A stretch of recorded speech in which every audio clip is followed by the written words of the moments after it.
Yes, guys, it's Danny Glover from Fight Fan TV Live, and we're here with Michael Magic Hands. How you doing today, sir?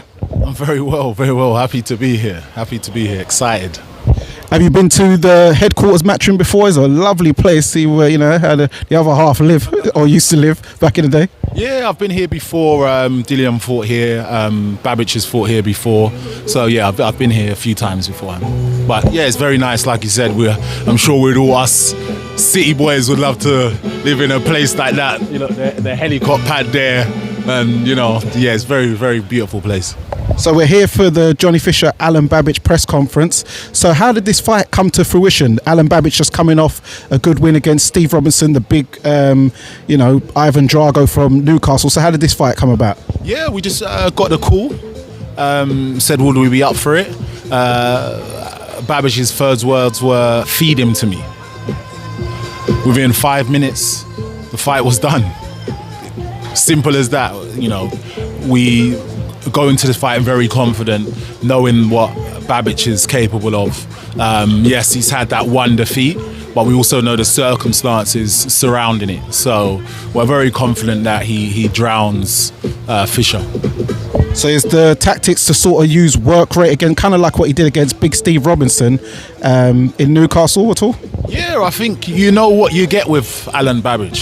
He's going to walk forward and he's going to throw punches in volume. The game plan is not going to be hard to find Alen. Alen is going to step forward, and that's the kind of fighter that Johnny Fisher wants. He wants someone that's going to come forward and throw punches, but I always say be careful what you ask the universe for, because the universe will give you exactly what you ask.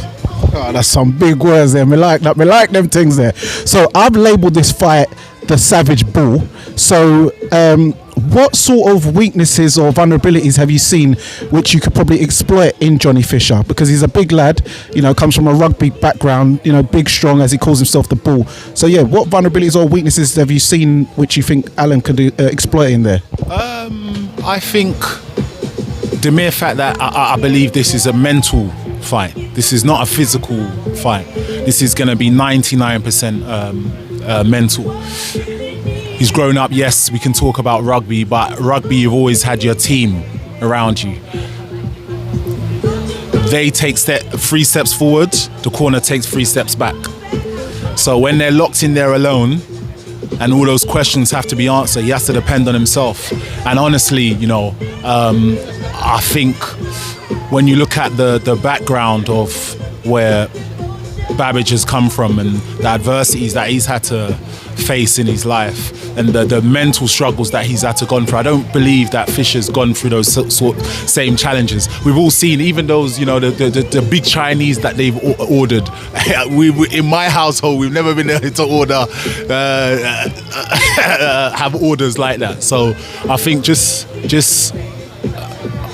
I think Babic has just been through too much, and will take him to a place where he has to question himself.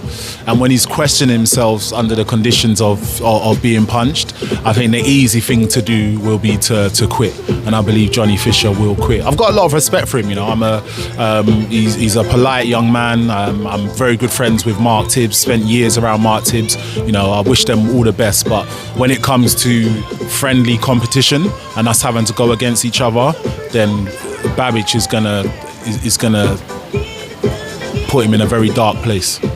So let's talk about yourself a little bit. As we know, you used to be like a cut man, do hand wraps. You've switched over to more managerial, and more recently, I have to give you congratulations on your new promoter's license. You said you've been promoting in Ireland. You've done fights. You've been involved in Poland with Lucas Rozansky and Alen Babic. So how did you get into do that transformation? Just to clear it up, I'm still in the corners. I still wrap hands. I've given maybe 12 years ago, I decided to give my life to this sport. I'm passionate and I'm a fan of this sport. If you look at me from an educational standpoint, I'm an osteopath and I've got a master's in S&C as well. All of my dissertations and all of my studying has been geared towards how do I improve boxing, and what can I do that I can create a career that benefits the fighters. So my whole life My whole working life really has been surrounded by boxing, and yes, I've been behind the scenes, and it's kind of been a natural progression. In terms of I've been in a position of trust, and these guys, the athletes, trust me to do what I say I'm going to do. And it's just sort of I've climbed that ladder of just do this for me, just do this, and then all of a sudden it's like, why don't you step forward with your team and manage? And that's exactly what has come to par. Yes, I got a promoter's license. We've done our first show March 17th in a castle bar in Ireland, it's about becoming a decision maker, and that's the difference. It's not about just being involved. Yes, it's great that we can hold cameras, be commentators, or be in a corner, but who's really making the decisions? And I want to be a part of that process of making decisions and good decisions for fighters.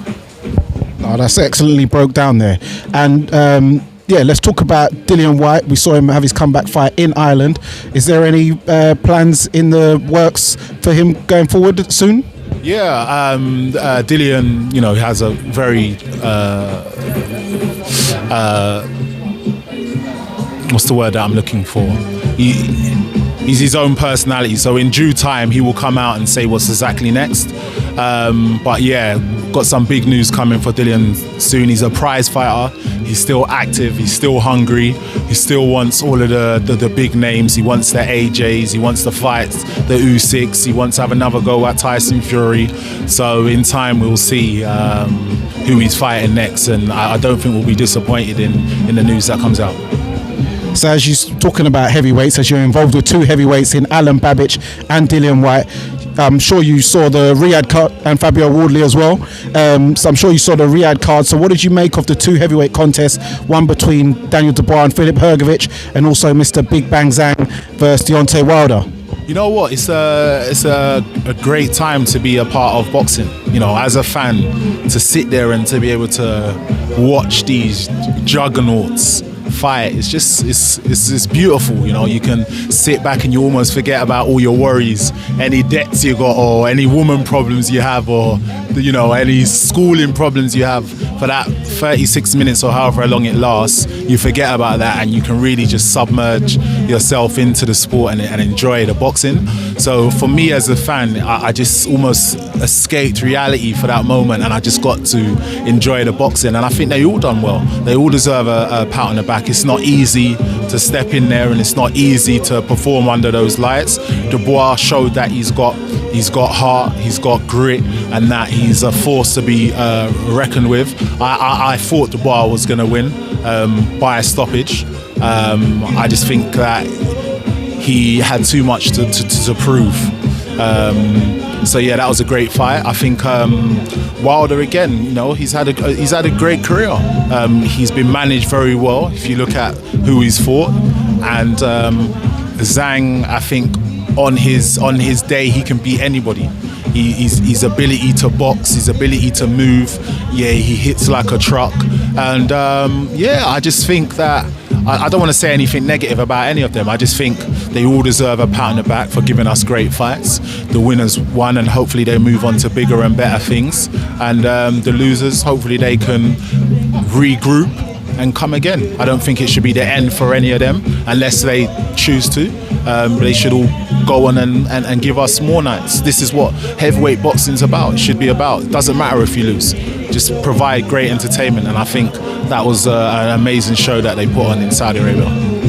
And then also 2 weeks before that was the undisputed heavyweight championship between Alexander Usyk beating Tyson Fury in an epic fight that had ebbs and flows. How did you see that one? And we've got the rematch coming in December 12th. So what's your thoughts on that also? But first of all, give us your review on the actual fight itself and then into the future. Yeah, you know what? I was there. I was ringside. So the energy was crazy. I've got no sort of invested interest in any of them. So at different points I was cheering for each fighter, if I'm totally honest. I thought it was really a 50-50 fight. I woke up on the morning and I said it's going to be Usyk, but the day before I was saying Fury. And you know, the first couple of rounds, I was sitting right next to David Hay, and David Hay was saying that Usyk was, you know, smashing him to pieces, winning every round. And I was like, I don't know what fight you're watching. You know, I thought it was back and forth. When we got, was it the 9th round or the 7th round that Usyk nearly stopped him? 9th. The 9th round. So, you know, I personally felt that Usyk should have got the stoppage. I thought he was done. The same sort of incident happened with Dillian Whyte and Jermaine Franklin in the 12th round, where the overhand that Dillian landed and the ropes held him up. You know, so I guess depending on who's the referee, depending on what happens, you know. But I will say that it was a great fight. And again, let's be positive. 2 great warriors, 2, you know, you can say greats of our generation, put it on the line and fought. But I was most impressed by Usyk's mental capacity. Even when he was down in the dumps, this guy just kept coming forward. He kept believing in himself. And I think that is something that we can all look at and get strength from. And again, Tyson through all the things that he's been through, and he boxed well. But I think the mental strength of Usyk got him that victory.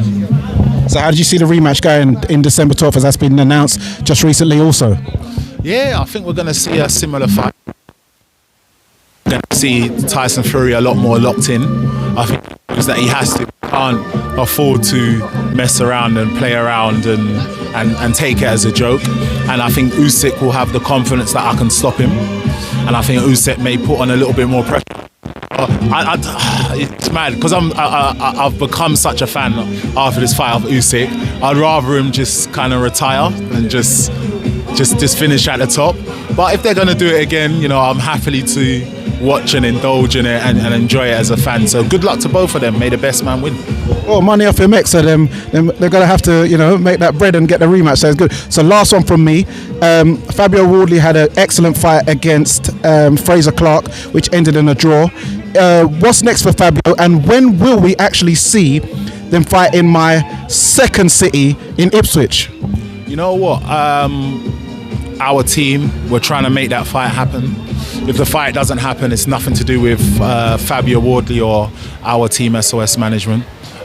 So yeah, we're actively trying to make that fight happen.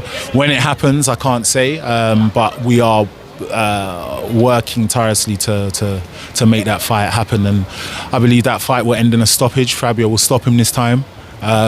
Again, I felt that Fabio won by a point or 2 when you consider the knockdown and you consider the point taken off, and then Fraser was spitting at his gum shield every opportunity that he had, and it's just giving Fabio the confidence that he can knock Fraser out. And I think when we do see the rematch, he's going to stop him.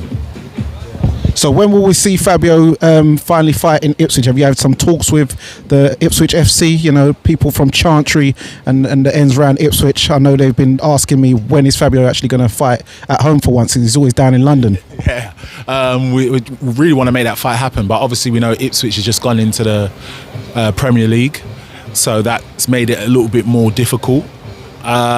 So hopefully we can get something in for next year.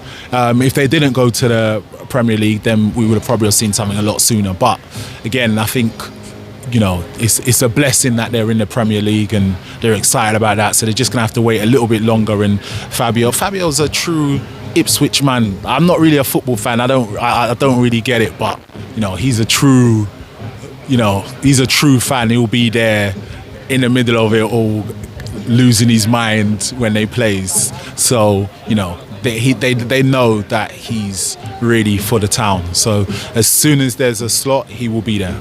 So any final words for those at home, you know, any supporters and stuff like that of what you do? Yeah, just stay tuned into what we're doing. Platform Sport, promotional company. We've got some shows coming up. And yeah, like I said, our SOS Management, that's our management company. We've got Thomas Carty, young heavyweight. We've got Sedem Amma. she's going to be doing amazing things. Hopefully we can get her a title within the next year or so. Like I said, we've got Fabio Wardley, Dillian White, the whole team, we're ready to take over. Alen Babic going to destroy Fisher. So yeah, stay tuned to Platform Sports and SOS Management and watch and be a part of the journey, and yeah, grow with us. I love that. So yes, thank you. So there you have it, guys. It's Michael Magic Hands with Danny Glover from Fight Fan TV Live. And remember, persistence beats resistance. You know where it is. Come on, love.